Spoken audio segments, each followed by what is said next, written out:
Hey everyone, it's Bruce Tall Guy Miller at Airstream of South Florida in sunny Fort Myers. Welcome to the first installation of Airstream's Owners Tips and Tricks. Today we're going to talk about the Airstream Zip-D awning, the manual version. Now this is going to apply to all flying clouds up to and including the 30 with a manual awning. The one difference with the 30 is it does have a center support that pulls out and latches just like the end supports that I'm going to show you here. On the 22 and the 16 Sport, this will apply, except that you won't have the thumb wheels or the little tightening knobs. You're only going to have the hooks, and we'll talk about that as we go through. So the Zip-D awning has been around for years on Airstream. It's a great product. It's very, very well engineered. However, there are a couple of tips and tricks that will make your life a little easier with it. So with that said, let's get started. First thing we're going to do is I'm going to step back here and grab my wand. And I'm going to unhook the safety hook here. And then I'm going to undo this wheel, which holds this end down, secures this end, and fold it over just like that. Now on this end, the easy way to do it is to simply open the door, step up here, and untighten the wheel, and pull it over. And you can do this with the door open, but I'm going to go ahead and close it. Now we're ready to take our wand and grab this strap right here, pull it down, and as soon as I've got this down, I'm actually done with my wand. So when I pull this down, I can either hang on to this, or I can roll this up and put it in here like a little wheel chalk. Just like if I put my fist here and let go of the strap, the awning can't roll up. So you can do it either way. I choose to hang on to it because I can simply walk over here, keep a little tension on the strap, take the bar off there and put it right up here on the axle. Don't ever put it here. Once I've got this bar up here, I can let go of this strap. Then I'm going to simply step out here, grab this, don't put your hand here, you get pinched, pull it down and pull it towards you and latch it. That tensions the awning. Now I've got to get the other arm up. I'm going to take it off the pin, put it up here on the axle just like the other one, step out here and pull it toward me to tension the awning as well. Now we've got to extend these arms. Here's where people get into problems, because what we've got to do is pull this pin and extend this arm. So logically you would think I pull this pin and I pull the arm. Binds up, you can't do it. So here's what you do. There's two ways to do this. You can either step under here, use the heel of your hand against the bar, use your thumb and forefinger on the pin.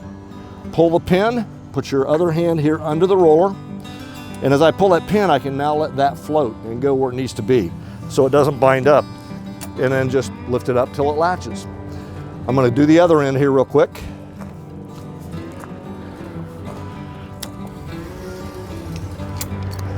Once I've done that, I simply roll this up, tuck it in the loop, and I'm done.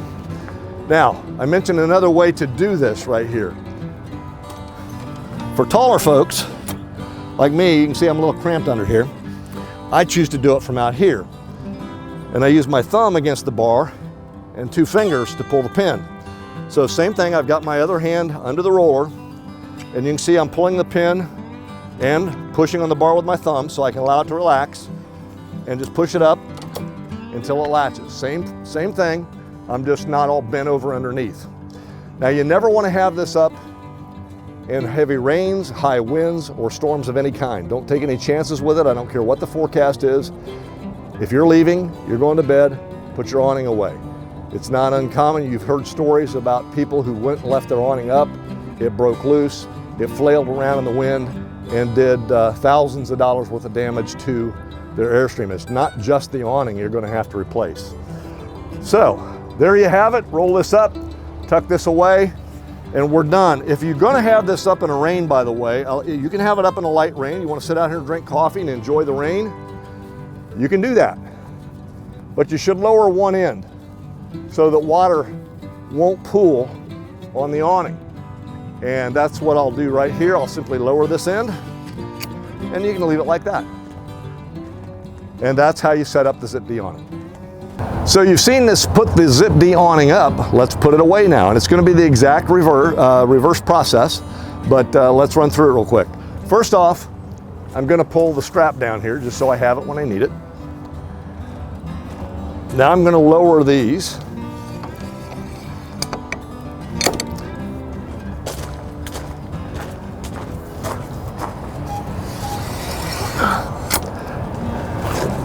Now I'm going to step under here and pull these pins, and you'll see me do it on the other end there. Put the arm back where it goes here. Now I have to grab the strap before I do the last one, or roll it up and tuck it in there like we talked about. But I've got tension on the strap, so I pull this pin, releases the tension on the awning, and I can put this right back here where it belongs. Then I simply step out, make sure my strap is nice and flat, let it roll up, and if you can't reach it, hook it at this point with your wand, which I've got laying right here, and let it roll up. Now, we're going to fasten it. And note that this will not just lay over here. Well, this one does. This one lines up.